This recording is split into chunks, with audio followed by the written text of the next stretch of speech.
Don't let people talk out of what God put in your heart. And don't let the dream killers kill your dreams. It's going to be people you love. People who love you going to tell you a million reasons why it won't work and try to tell you to snap out of that dream. And if we listen to them, it paralyzes and we won't even get started.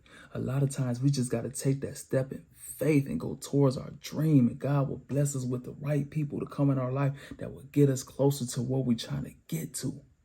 But the moment we sit there and wait for approval of people to get started, we going to be waiting and talking about what I should do or what I could have done for the rest of our life.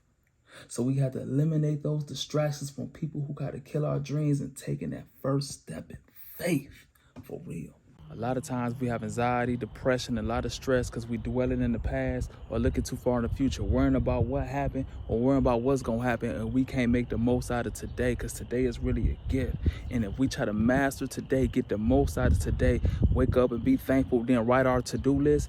And we work so hard to get everything on that list done. We not worry about who's screwing who or what's going on or what happened or what's going to happen because we so focused on trying to get today done.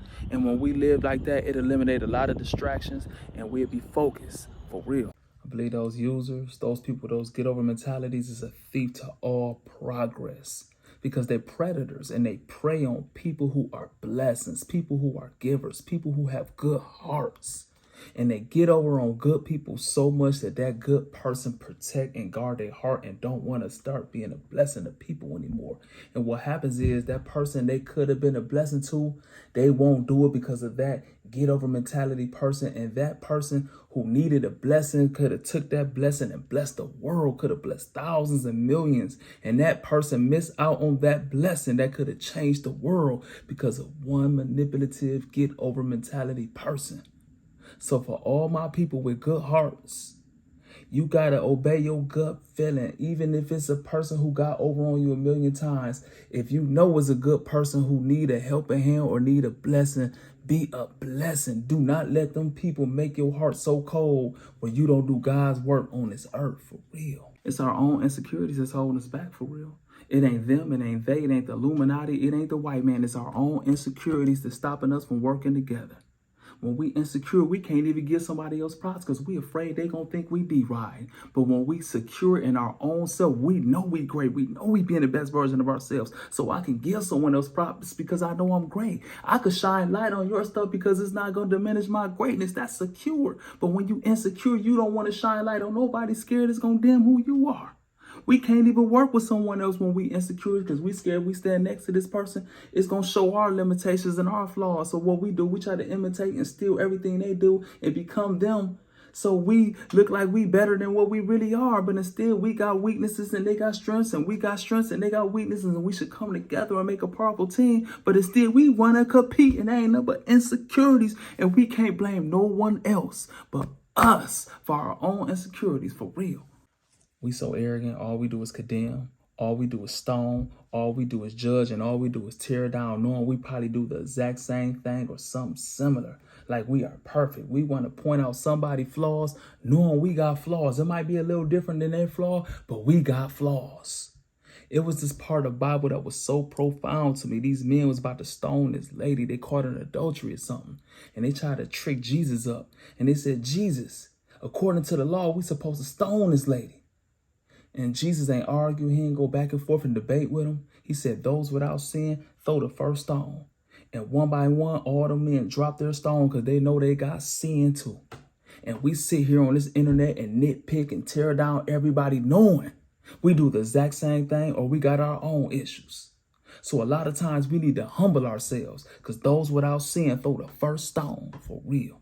On the road to being the best version of ourselves, on the road to greatness, we had to self-correct ourselves and we had to be 100% totally self-accountable. When we know we not doing what we should be doing, we got to look in the mirror like, bro, just get that done. Quit procrastinating. We got to hold ourselves to a higher standard. So a lot of times we have to be hard on ourselves. People not going to correct us a lot of times. People are not going to inspire us. People are not going to motivate us. So we have to motivate ourselves, inspire ourselves. And when we not doing what we should be doing, we got to hold ourselves accountable and let ourselves know, bro, you got to do better if we trying to be the best version of us for real. A lot of times we get mad at people not supporting us when we should be mad at ourselves for not doing what we should do. We know we ain't going hard enough. We know we've been cutting corners. We know we not investing our all. We know we distracted. We know we not focused, but we want this maximum support for bare effort. Giving is a spiritual thing. Scripture teaches us give and it will be given to you. But a lot of times we don't believe that scripture because that person we gave to didn't give us anything back. But that's not how this works. Everything we do is a seed. And just like when we plant a seed, it don't come right away. It grow roots and then that harvest come. So that person we was a blessing to, that might not be the person who be a blessing to us. Our blessing is going to come when we least suspect it from someone we least suspect it from. And so everything we do in this world, we are sowing seeds in the spirit world. So if we give, it will be given to us for real.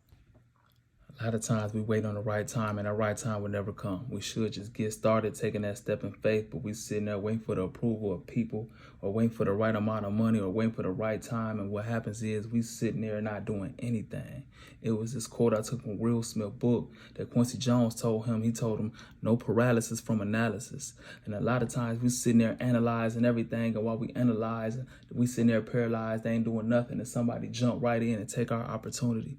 So too many times we sitting there thinking and overthinking and procrastinating when we should be just getting started for real.